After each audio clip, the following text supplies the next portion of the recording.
فکری جګړه او د اسلامي مفاهیمو ختمول. د غرب سیاسي او فکری رهبرانو دا خبره درکړې ده چې ترڅو مسلمانان پر خپل اسلامي عقیده او خپل اصلي اسلامي مفاهیم ټینګ ولاړ وي، نو تر هغه پورې به د یوې قوي او غالب امت په حیث په نړۍ کې خپل وجود ساتي. او دا ځکه د مسلمانانو د قوت اصلي سرچینه د دوی په عقیده او فکر کې ده. له همدې امله د غرب سیاسي، فکری او نظامي رهبران هڅه کوي ترڅو د مسلمانانو نوې نسل د اسلام پر عقیده او مفاهیمو بې باوره کړي او په سیستماتیک ډول یې په ذهنونو او زړونو کې غربي مفاهیم ورځای کړي، ترڅو د وخت په تیرېدلو په خپله له اسلامه فاصله ونیسي او د غرب لاره د ځان لپاره د خیر او سعادت لار او غربي معیارونه د ځان لپاره د کمال او پرمختګ معیارونه وګڼي. امریکایي صهیونیست مفکر توماس فریدمان په دې هکله وایي که غرب غواړي چې له اسلام سره د لښکرو په جګړه کې ښکیل نشي، نو د اسلام په خلاف دي په اسلام کې دننه د افکارو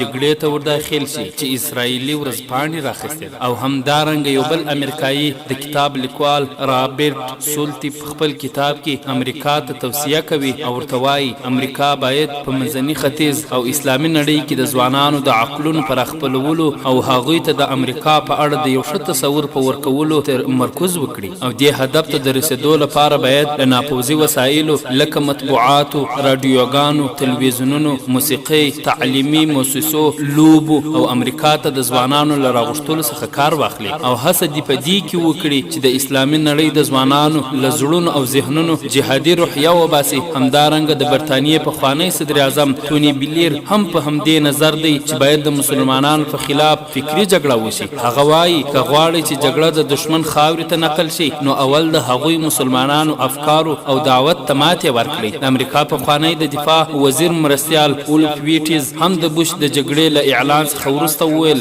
موږ جګړه د فکرونو او عقلونو جګړه ده. د دې لپاره چې تروریزم جهاد ته ماتې ورکړو، نو باید په فکري جګړه کې کامیاب شو. د اولف ویټیز دغه وینا د بوش پر هغې وینا تاکید و د سپتمبر د 11 د پیښې له پېښېدلو یې وروسته وکړه، او ویل موږ په بېلابېلو پوځي، اقتصادي، سیاسي او فکري ډګرونو کې په جګړه مصروف یو. د بوش د ادارې د دفاع وزیر او پر افغانستان د امریکایي یرغل سمبالونکي ډونالډ رامسفیلډ هم په 2003 کال کې په خپله وینا کې وویل موږ به فکري جګړه هم کوو لکه څنګه چې پوځي جګړه کوو، او موږ په دې ټینګ ایمان لرو چې زموږ افکار او نظریات بې مثاله دي. نوموړي زیاته کړه زموږ د فکري جګړې هدف د خلکو فکرونه بدلول دي، او په دې لاره کې زموږ کامیابي حتمي ده. موږ باید یوازې په پوځي جګړه اکتفا ونه